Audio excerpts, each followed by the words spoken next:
Good afternoon. My name is Dr. Joyce Gomez. I'm an associate professor at California State University, Fullerton in the Department of Literacy and Reading Education. Thank you so much for joining me today. In this session, we will be discussing ways to utilize environmental print as a springboard for reading independence. So this is geared toward some of our kiddos in preschool or maybe even just entering kindergarten. So environmental print is a great way for us to start inviting our really young learners to start making those text to meaning connections. So let's talk more about that. We're working toward the following learning targets today. First, to examine the role that environmental print may serve in fostering early literacy development, and also to explore ways to draw from the languages and literacies of communities and households representing various cultural and linguistic groups as part of student learning and development. So as we talk about environmental print today, I want to emphasize that we can certainly draw from students' multiple languages. So although we'll have some examples certainly in English, we can certainly invite students and families to showcase some of their observations and to showcase some of their artifacts that represent their home languages as well. So what is environmental print? So environmental print is any print that can be found in the natural environment of the child. So this can include their household, stuff that's in their cupboards, things that they see in their community as they drive or walk around. Early encounters with environmental print, including words and other graphic symbols like pictures that are found in children's surroundings, are among their first concrete exposures to written language. So young children already start to see some of these examples of environmental print from a very early age, and you might notice they'll start to recognize some of these symbols. So here we have some examples. Environmental print can include signage. It can include text that you or students or children are seeing on their foods or packaging in their cupboards, such as cereal boxes. It can include any pictures or graphics that they see in their neighborhood, like a billboard, also restaurant and business names, text on packaging, different signs that they might also see as we're driving around. So as you can see here, the stop sign. And you might notice from a very early age, children will start to recognize the golden arches from McDonald's, and they'll see like, oh, this is where McDonald's is. Can we go there? Can we get a Happy Meal if they're familiar with visiting that particular establishment? Because they start to already recognize the relationship between what they see as symbols and particular meanings. And so take a moment to think about some of the environmental print that's surrounding your context. What do you notice around your space, around your environment? What are some of those examples that kind of pop out for you at this time? And here in the picture noted in the right lower corner of our screen, we also see some examples of how we can invite students to do the same, to share with us what kind of environmental print they see around their spaces. And here you can see the instructors have co-constructed an artifact to reflect the different types of environmental print represented in their classroom community. So you can see the student's name here. For instance, we see Angel. Angel eats fruit, and Angel has brought in one of the little labels that's on his canned fruit cocktail. And similarly, you see Annalise showcasing her Hunt's ketchup bottle label. And so we can invite students to start noticing explicitly some of the environmental print that they see even in their households, and to bring those in and to share and to showcase them and to have conversations about them as a classroom community. Some of the benefits of environmental print include allowing students to see the explicit connection between environmental print and the reading and writing goals that they're working toward in their classroom.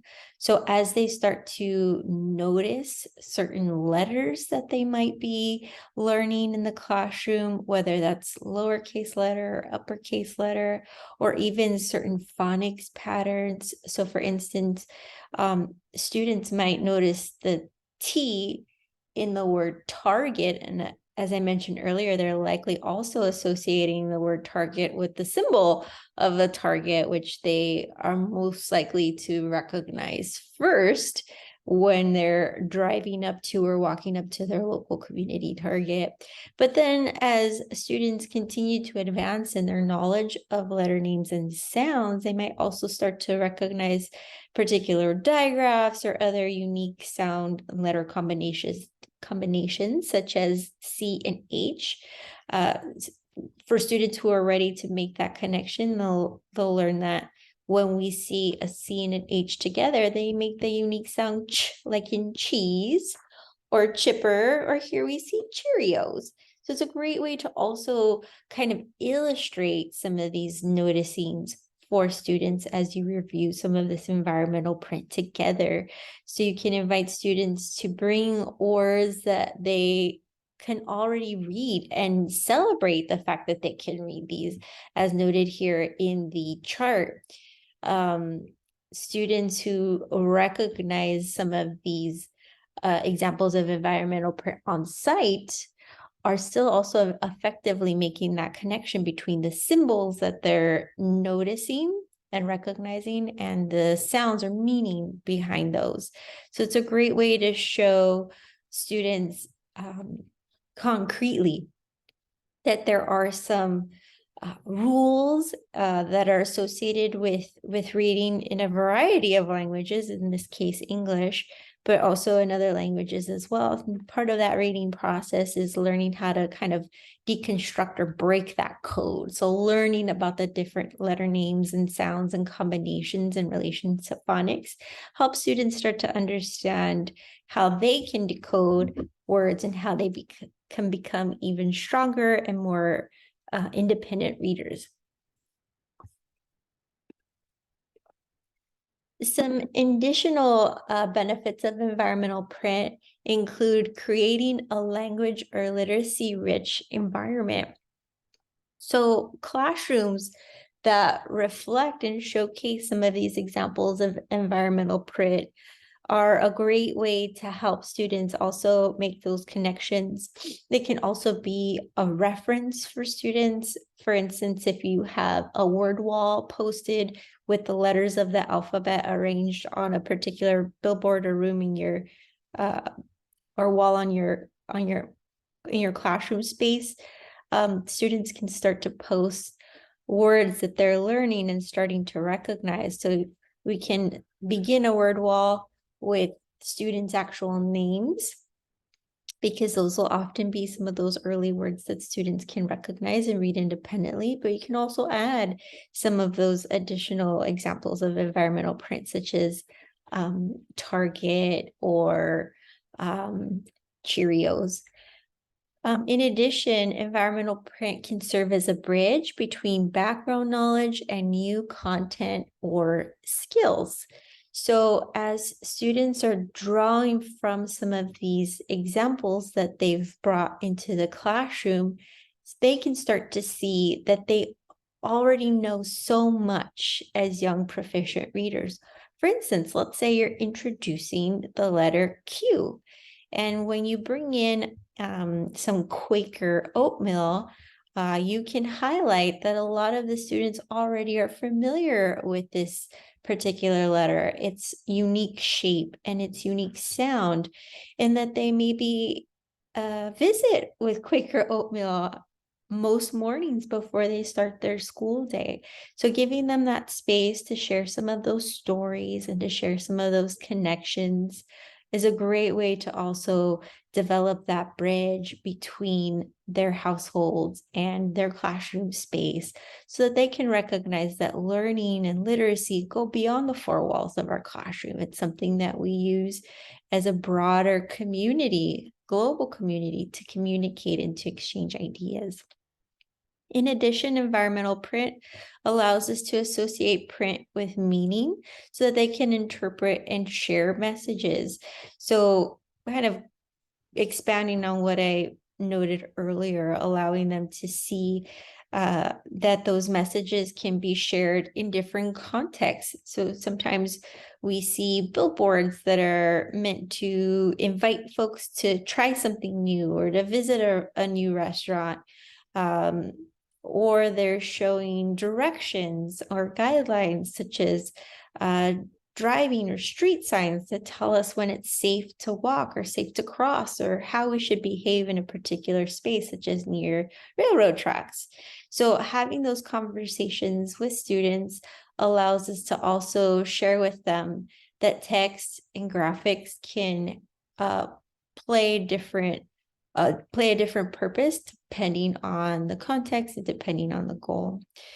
In addition, environmental print can serve as a resource for writing. So as I mentioned earlier, students can draw from the word walls that are posted on their classroom wall when they're writing. So a teacher can offer a gentle reminder, like, you know how to write this word. It's right here on our word wall, and students can use that as a reference as they're spelling out a word, as they're developing like a journal prompt or a story.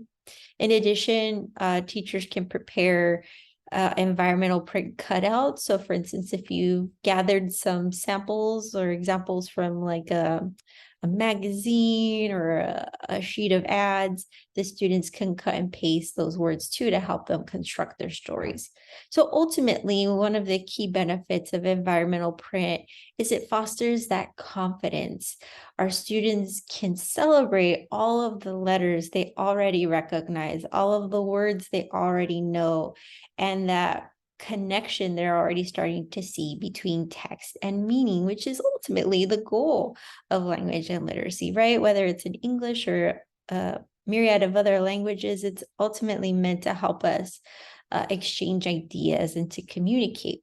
So building your students' confidence on what they already know as strong readers, and using that as a platform to build their ongoing development of these skills. So family literacy and environmental print go together like peanut butter and jelly, in that environmental print really invites or creates an opportunity for students to share some of the text and language that they already see in their households.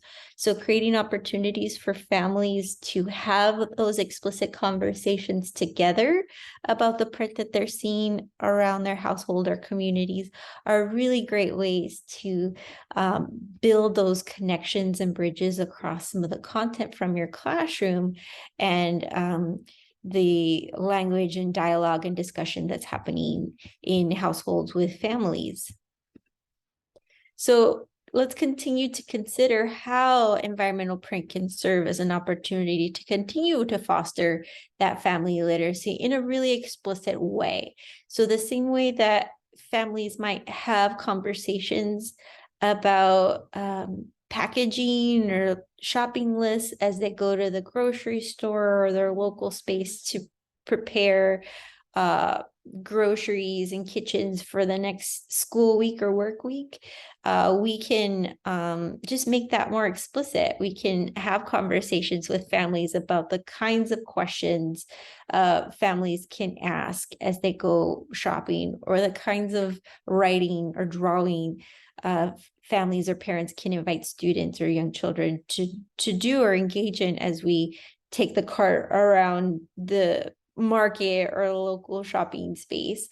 So think about how we can draw from or learn more about those literacy activities that are already happening in households or communities, and how we can make those conversations amongst our families even more explicit and intentional to help students see those relationships between what they're learning in the classroom and what's going on in their broader space.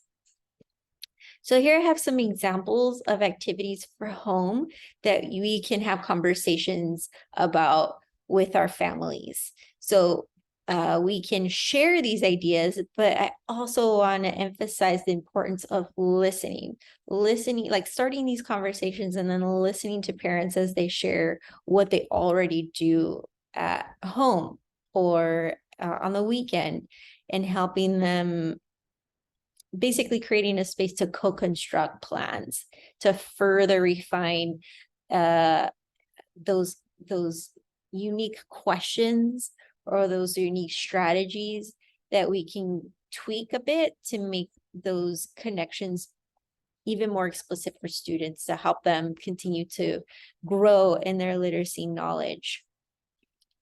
So for instance, inviting families to collect environmental print from home and having conversations about that. So you can invite parents to either bring in all sorts of environmental print or to give them a particular focus for a week or for a month. So for instance, if you are working on a particular letter that week, maybe inviting folks to share packaging or ads with the letter M, and inviting families to have conversations about that, going on a hunt, a scavenger hunt for stuff that starts with M, practicing the sound that M makes, both uppercase and lowercase, inviting students to trace with their fingers the shape of the letter M, both uppercase and lowercase. So those are some of those nuanced techniques that you can share, co-construct with families to, again, make that learning all the more explicit and intentional. In addition, you can invite families to take and to bring in photos from the community, whether that's taking photos of that environmental print that you might see on the drive to school. Maybe students might want to snap a picture of the stop sign that they see on the way to school, or snap a picture of the local McDonald's or Stater Brothers, and to allow them to share stories about that environmental print. What are experiences, for instance, students have in that Stater Brothers? Maybe that's somewhere that they go every Saturday with particular members of the family. So it's also a really great opportunity to get that window into your students' lives. So we can also draw from that information to develop culturally responsive and sustaining pedagogical practices.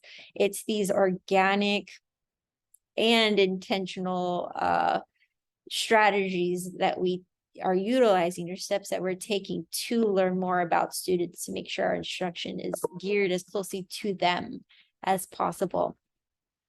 In addition, students can share this information with one another, share commonalities, share uniqueness, and of course, to have these conversations about the letters that they see, the sounds that they recognize, and the words they're able to start decoding. You can also invite folks to play games like I Spy, where they are invited to share clues about items or words that they've spotted or spied in their local context. And this can take place on car rides or even on walks. So for instance, I might tell my daughters, I have 2 young daughters, I might tell them, oh, I spy with my little eye a sign that starts with the letter S, and S makes the sound S. And so they'll have to look around, they'll have to scan the stop that we're at, and they'll have to identify the stop sign and try to be the first ones to kind of identify that. And then once they do that, they can take a turn and do something similar. They can spy a particular letter that they see maybe on a street sign, or you can also, of course, modify that depending on the age or ages of the different children that might be in the same household. So you can, of course, tweak that to spying certain shapes, spying certain colors, if you want to involve everybody in the family. But I Spy is a great way to, again, also foster that family literacy, but also in a way that's part of what families are already doing. So even just speaking as a mom myself, who has like a really, busy schedule when you're working and you're taking care of your children, games that you can play in the car or on the walks that you're already taking are a great way to engage in these environmental print oriented activities that build students' knowledge of language and literacy, while also being mindful of sometimes the limited time or the really packed schedules families might have. So it's a great way to also just share and co-construct and exchange some of these activities with the different families in your classroom community. Welcome to kindergarten, welcome to school. Welcome to kindergarten, it's so cool. Welcome to kindergarten. So what we're going to do next is go ahead and watch this video where, as we can see, we're going to learn more about some of the environmental print activities that we can talk about with families. Talk to parents about the importance of finding print in the environment. And, sometimes it's just a few seconds throughout the day that you can work on something. You're driving, you see a stop sign, you talk about the letters in the stop sign, and there you go, you move on. And we're surrounded by letters and numbers. And it's important to make children aware that those letters are interesting. They make words, they tell stories. So we basically try to promote all of that. And saying, he can do it, where it's things I wouldn't have even thought of before, like pointing at signs, tell me what grocery store we're at. So I don't think I would have thought of that on my own before. I came to know that even reading all those pictures can be a kind of another reading, right? So now after that, I started talking about all those other signs, like even the bank signs, McDonald's signs, Walmart, and she was even looking at the symbols. She was able to see what is it, it's Walmart, mommy. On cereal boxes, or when you're driving, little things like that take 2 seconds, that you can point out that S in the stop sign. And if her name is Samantha and it starts with the S, it makes a connection in her brain, and it's 2 seconds, but it's something that she can associate with. That's my letter. That's my sound. So wherever we went, I wouldn't even say a word. I would just point to the sign and he would tell me exactly where we were. He would start naming street signs. He was really learning. I say a lot of things to the parents during my session. It's a really good exchange where you can give them some very basic fundamental ideas that they can work on at home and get their kids ready.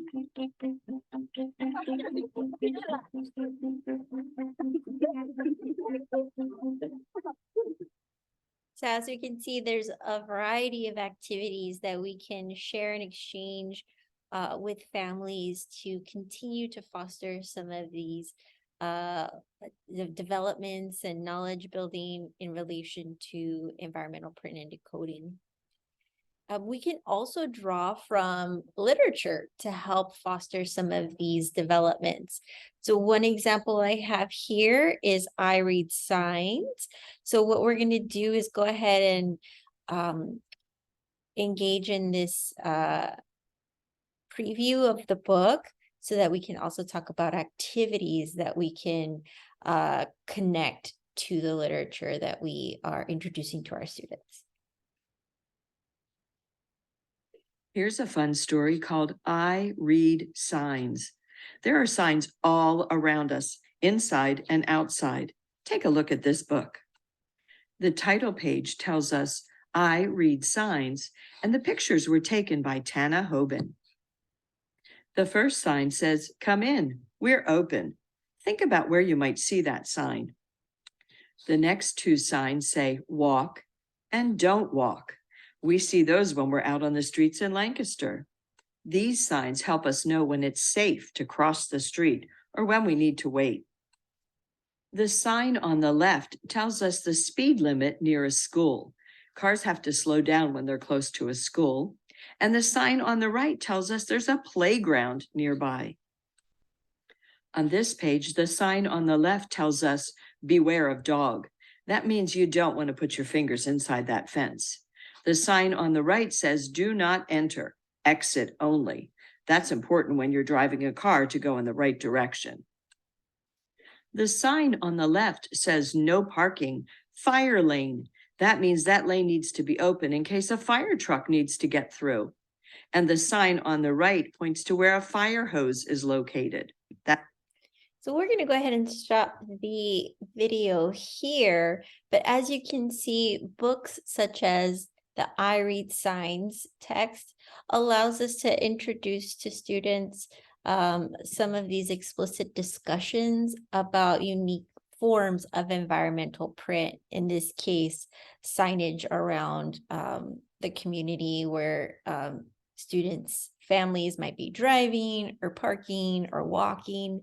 And so by introducing some of these signs through this book, we can also invite students to share some of the signs that they maybe recognize themselves or that they see in their communities, and to invite them to notice some of the unique elements of these signs, such as the letters, letter names, the sounds that they make, the sounds that they make together, such as an stop, to invite them to stop and go ahead and decode and read those words as well. And so by drawing from some of these examples too, whether that involves downloading some of these pictures from online or from snapping photos from the school community, we can gather some of these as well and have these more explicit conversations about them.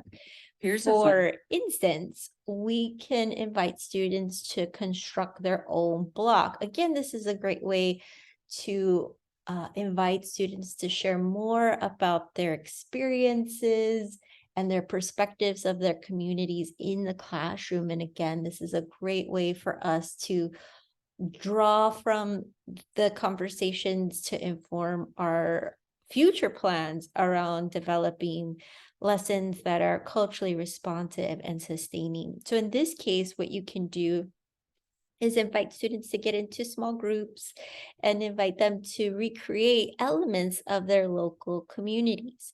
So you can see from the pictures or the photos posted here, some examples on what this might look like. So you could invite students to share some of those photos, or you can cut out some of these examples of environmental print that you know would be reflected in their community, such as like an ad from Target, as you see noted here, photos of billboard shops, etc. You can gather other types of materials that would help students build the signs. As you can see here, those like toilet paper, cardboard rolls, popsicle sticks, other little pieces of styrofoam or even Play-Doh can serve as ways to prop up the signage for your students. You can also bring in poster boards along with like electrician's tape to serve as the streets on their blocks. You can bring in other blocks to serve as households or buildings, or toy cars to also represent just the different elements of their local community. So it's a great way for them to kind of build that connection between what they're observing in their local communities and some of the content, again, that they're discussing in class, including decoding some of those signs that they might see posted around their neighborhoods. Another text that would be super exciting to use as part of this intentional plan to draw from environmental print to foster knowledge of decoding and vocabulary would be The Sign Maker's Assistant by Ted Arnold. So what we'll do next here is also just kind of briefly preview this text and talk more about how you can make those connections between picture books and meaningful dialogue and activities. Good morning. Today we're going to be reading The Sign Maker's Assistant by Ted Arnold. And as we read that, we're going to think about the character's point of view. So the point of view is how a character thinks or feels about other story characters and events that are happening in the story. And usually when we're reading a story, there's more than one character, and those characters have a different point of view. They think and feel different things, and that's what makes the story interesting. It says you can figure it out by looking closely at the dialogue or what the characters are saying. And that kind of gives you an insight to what they're thinking and what they're feeling. So let's read The Sign Maker's Assistant, which is humorous fiction. It's a funny story that didn't happen in real life. Everyone in town agreed. The old sign maker did the finest work for miles around. Under his brush, ordinary letters became beautiful words, words of wisdom, words of warning, or words that simply said which door to use. When he painted stop, people stopped because the sign looked so important. When he painted, please keep off the grass, they kept off the grass. They kept off because the sign was polite and sensible. When he painted good food, they naturally became hungry. People thanked the sign maker and paid him well. But the kind old man never failed to say, I couldn't have done it without Norman's help. Norman was the sign maker's assistant. Each day after school, he cut wood, mixed colors, and painted simple signs. Soon I will have a shop of my own, said Norman.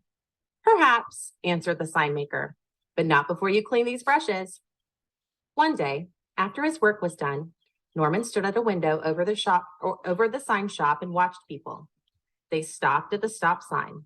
They entered at the enter sign. They ate under the good food sign. They do whatever the sign says, said Norman to himself.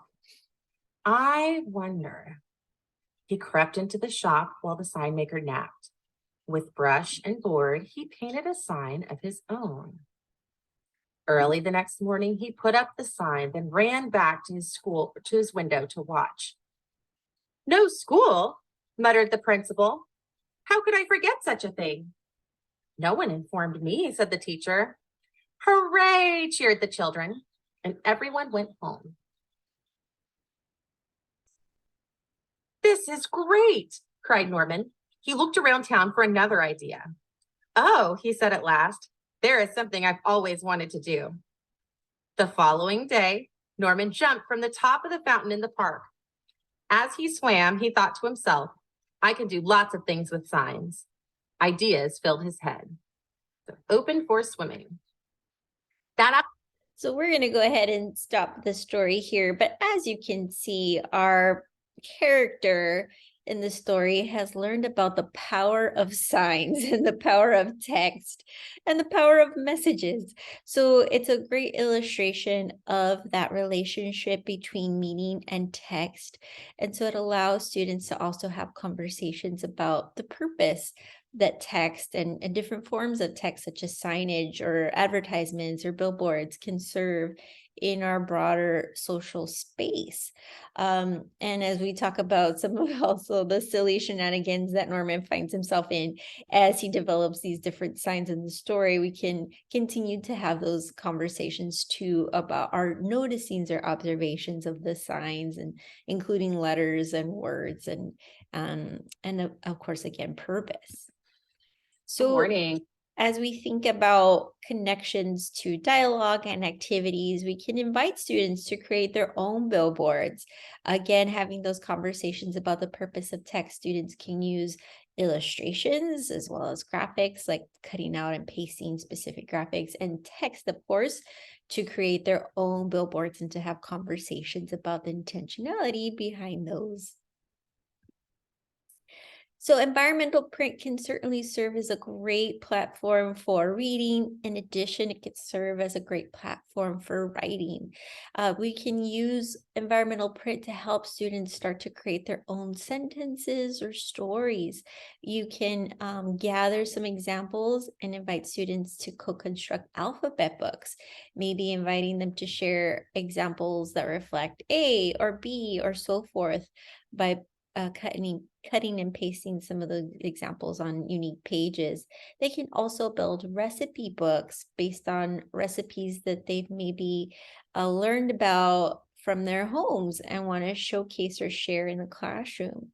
They can also use them to tell stories as they either develop collages or use the cut and pasted examples of environmental print as substitutes for writing, or they can, of course, try to write the words below the cut and paste option that they've included on their pages as well.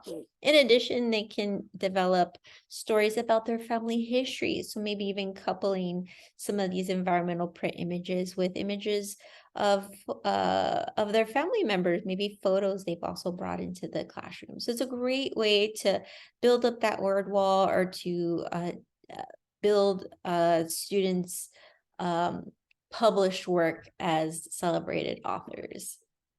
Here I also have some additional classroom activities that are based on some of the affordances of environmental print.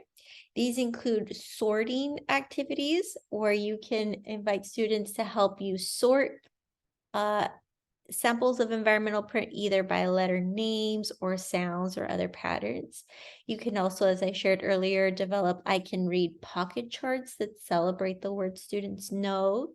They can also create shopping lists, or you can create shopping experiences in the classroom. So this would be a great dramatic play center where you can prop up different cereal boxes or other items that students have brought around the classroom, invite students to write or draw shopping carts and to include some of these items in their baskets as they find them and identify them.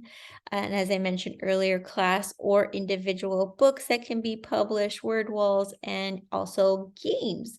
These games can include matching games, concentration games, or bingo games that are also drawn from some of those examples of environmental print. In addition, you can make connections to math by creating puzzles. So here what you see featured in the photos are either cereal boxes or oatmeal boxes, other flat, large, usually boxes or items that include like some type of cardboard, like a thick construction paper that invites that teachers can use to trace shapes and to cut out. The students can cut them out as well, and they can work together to take apart and then to rebuild the different puzzles that they've developed. So it's a great activity for them to exchange with other peers in a small group setting or classroom setting. You can also incorporate some skills that involve tracing or using the ruler to draw straight lines or to draw shapes. And of course, those fine motor skills that come with cutting and putting and piecing things together. I think I also mentioned earlier bingo as a possible game. So environmental print bingo cards can be developed by the teachers if you wanted to make some that are more individual and personal, or you can purchase some of these or download these as well. So inviting students to identify some of the print that they've maybe already learned about in a bingo game could be a great way to reinforce some of these skills that have already maybe been introduced and talked about in other lessons or other areas of a unit. I also mentioned earlier recipes. So students can develop the recipes or follow the recipes. So here, for instance, the teacher could bring in a recipe for building s'mores. And as you can see, the environmental print packages can be used to post recipes for students to follow. So you could cut and paste or glue the environmental print from a graham cracker box, as well as the labels from marshmallow fluff or Hershey's chocolate bars. And that way students know step 1, step 2, step 3 on how to develop a particular recipe, whether that's a s'more or peanut butter and jelly sandwich or so on and so forth. And so they can follow those recipes, and of course always recognizing food allergies and things like that, and other health guidelines, making sure that they also can maybe benefit from enjoying that treat. And so other ways that you can invite students to share and showcase their knowledge is through digital means as well. So here you can see an example of a Padlet where families can maybe even share some of the print or graphics or symbols from around their communities. And these are great ways for students to continue to have that dialogue as they share and showcase some of that text that's familiar to them and personal to them as young learners.